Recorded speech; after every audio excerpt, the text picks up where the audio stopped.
Ganteng buat Mbak Priha aja deh sama Temun. Bismillahirrahmanirrahim. Assalamualaikum warahmatullahi wabarakatuh. Selamat pagi, salam sejahtera bagi kita semua. Puji syukur kita panjatkan kehadirat Allah Subhanahu wa taala, Tuhan Yang Maha Kuasa. Yang kami hormati pimpinan sidang dari DPP SPMI, kawan-kawan peserta Rapim. Sebenarnya tidak banyak sih yang ingin kami laporkan dari SPPJM, karena memang sebagaimana sudah kita ketahui bersama lah, SPPJM itu memang sektor yang paling besar di SPMI, dari sisi keanggotaan jumlahnya paling banyak gitu. Hingga jadi ya memang saya mulai begini aja. Pasca Munas yang lalu memang kita mencanangkan 3 program prioritas ya. Yang pertama soal organize dan pengembangan anggota, kemudian pendidikan dan advokasi. Hingga berdasarkan putusan Munas itu, kami sudah melakukan beberapa kali kunjungan kerja ke daerah, dimulai dari Sulawesi Utara, kemudian ke Jawa Timur, dan terakhir beberapa minggu yang lalu dari Batam. Nah, dari hasil kunjungan kerja itu untuk kaitan pembinaan dan organize, memang kelihatannya masih ada potensi di beberapa wilayah. Apakah itu di Bitung Manado, kemudian di Surabaya, dan yang agak lebih signifikan memang di Batam. Karena hasil kunjungan kerja itu kita langsung turun ke lapangan, ke industri perkapalannya, itu banyak potensinya ya, perusahaan-perusahaan yang besar. Bahkan hasil kunjungan itu kita lakukan pemetaan, satu perusahaan perkapalan itu dia bisa memperkerjakan berapa subkon ya. Misalnya satu PT bisa 3 perusahaan lagi subkonnya, dan jumlahnya itu berkisaran antara 300 hingga 500 pekerja. Inilah potensi-potensi yang mungkin ke depan bisa kita gali gitu. Nah kawan-kawan, saya nggak akan banyak mengeksplor laporan pada hari ini, nanti silakan saja dibaca secara langsung, tapi secara umum saya akan menjelaskan.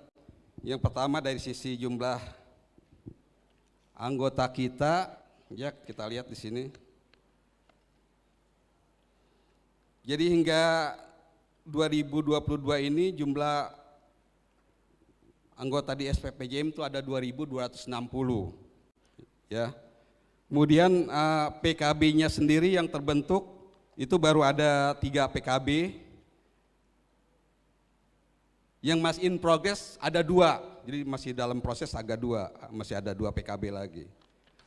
Kemudian ada juga ada 2 kasus yang saat ini sedang ditangani oleh PP bersama koordinasi dengan PC ini khususnya PC di Dok Warisan PUK ya, PUK Dok Warisan Pratama itu ada kasus PHK, ada 12 orang. Kemudian sebagian ngambil pesangonan, 3 orang masih tetap lanjut ke PHI ini dalam proses gugatan ke PHI. Kemudian di DKI itu ada PT Dok dan Galangan Kapal Koja Bahari, ini milik BUMN, perusahaannya BUMN, itu kaitan dengan JHT. Ini juga insya Allah karena ada indikasi pidananya, nanti akan kerjasama dengan tim LBH untuk kita coba lakukan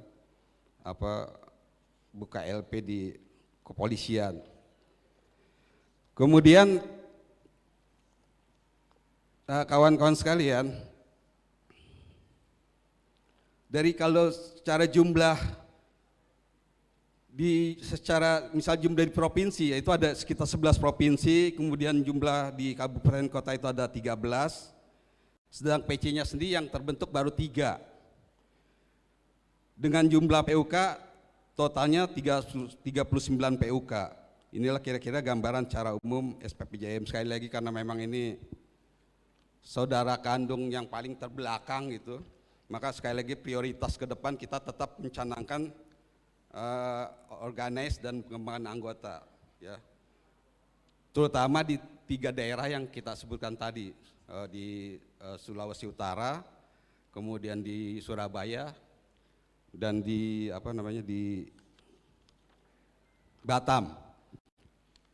Kemudian selain itu memang karena kita sadari potensi di SPPJM ini kalau cakupannya hanya perkapalan saja, sektor perkapalan, industri mulai dari perakitan, pemeliharaan perawatannya, maka kemudian memang pada Munas yang lalu cakupan itu kita perluas. Jadi ada sektor jasa maritimnya ya. Misalnya begini, kalau dalam sebuah wilayah itu ada misalnya wisata sifat kemaritiman gitu, kelautan, maka itu bisa menjadi ranahnya sektor SPPJM.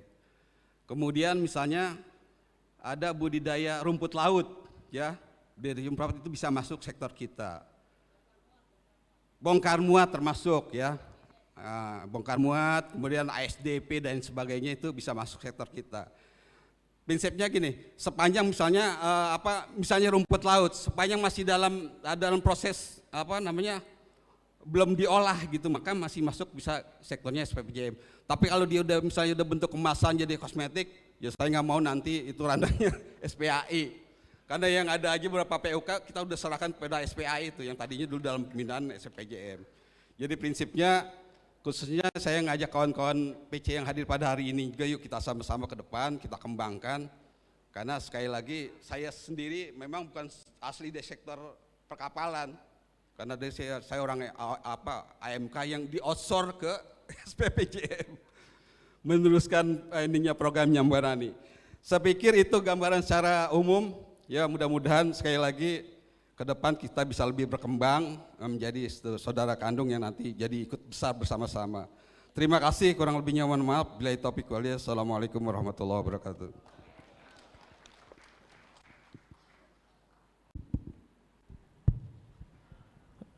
Terima kasih. Selanjutnya pimpinan pusat SPDT, dipersilakan Bung Isman.